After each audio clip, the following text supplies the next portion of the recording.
Hey, good morning. How you doing? Good. How are you, man? Good, Joel.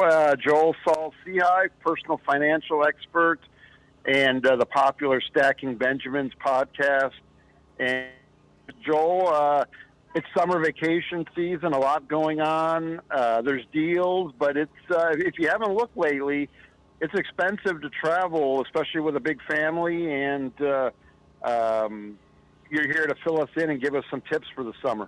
Man, I hope so. If I can save people a few Benjamins, I think it's going to help everybody.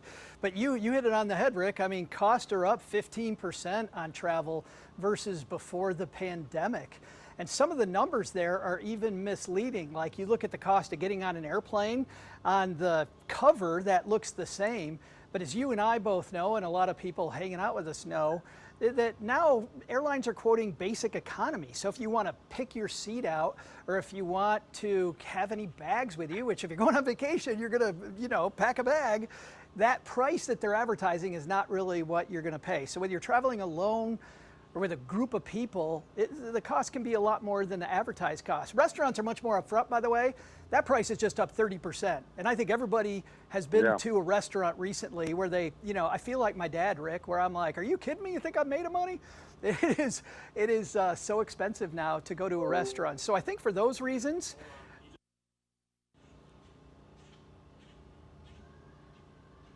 did I suck that bad?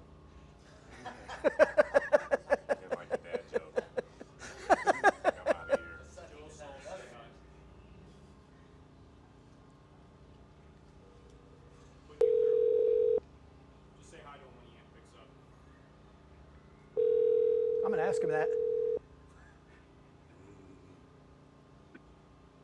This is Rick. Dude, did I stink that bad? Rick? You faded right. You just faded. Your audio faded right out. Ah, okay. I was like, what would I say?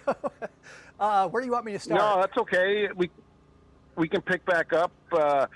You mentioned air travel is up, and we're kind of being nickel and dimed to death now, air travel wise. Joe, any tips for that for a family? It's gotten expensive. Yeah, and then I went into, so I'll pick it up there. Restaurants are much more straightforward. I mean, those costs are up just 30% since the pandemic. And Rick, I feel like my dad, right? I see the restaurant bill and I'm like, what do you think I am, made of money? And so I think it's a great time this year as a finance guy and a guy that just loves fun to explore what's going on in our backyard, to explore state parks and local parks. National parks get all the recognition, but looking at maybe getting in the car and taking a road trip, I think that's why a lot of families are doing it, is because they feel the way I do, that there's a lot to see and the car is going to make it a lot less expensive. Yeah, we live in a country where there's stuff in every state to explore and to see, from parks to other attractions, amusement parks, and we're really spoiled. And we're with Joel Saul-Sehy, creator and the Stacking Benjamins podcast and more. And Joe, traveling with a family, is that an advantage or a disadvantage? Well, it's always going to cost more money. But if you want the family to like you, I say take them along, right? Because if I send them back pictures, they're not going to be as happy. But you know what? Traveling with a family, if you're booking hotel accommodations, obviously it's going to be less expensive than if you're in the room alone. You're going to have, though, more fights over what to do and what not to do. So my spouse and I, we have 2 kids, and when we would do road trips, everybody got to pick something that would really light them up. So I think as long as you try to make everybody happy, but make sure everybody gets a piece of the pie, but you also do some planning ahead of time, you can, I think, make the trip affordable, but also by the same token, make it stuff that not just you remember, but your whole family remembers. Yeah, that's a good family bonding experience. 100%. For me, it's never been easier to do a road trip because everybody can have their own personal device, iPad or audio device now, and you don't have to fight over the radio, Joe. Right. The radio control knob is as a guy of a certain age, man, I remember that. That is good. There are some, by the way, there's some apps that can also help the family have more fun. So let me give you let me give you a couple of those. One that I like that a lot of people might be familiar with is TripAdvisor. with restaurant cost up, if you're going to go to a restaurant, let's make sure not just that we know what the budget is and how much the menu is going to cost, but that it's one that we're going to like. Like if I just pick one at random off the next freeway exit, I don't know what I'm getting into. But man, just opening up my app and looking at the reviews of the website, I like these quirky places that don't necessarily cost a lot of money, but are really fun. I've had friends tell me they like traveling with me because I know how to pick these fun and expensive places where we have some memories and we don't break the budget. So I like TripAdvisor. There's another app called Viator, Viator, and this is an aggregator of a lot of these tour companies.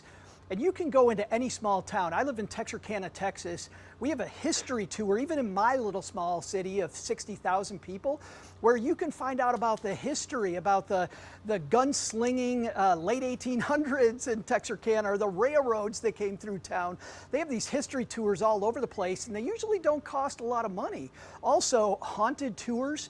Charleston, South Carolina is home to my favorite one, but I go on these haunted tours all the time. Those things are a blast too. I love both of those apps to kind of help you make memories while keeping the budget in check.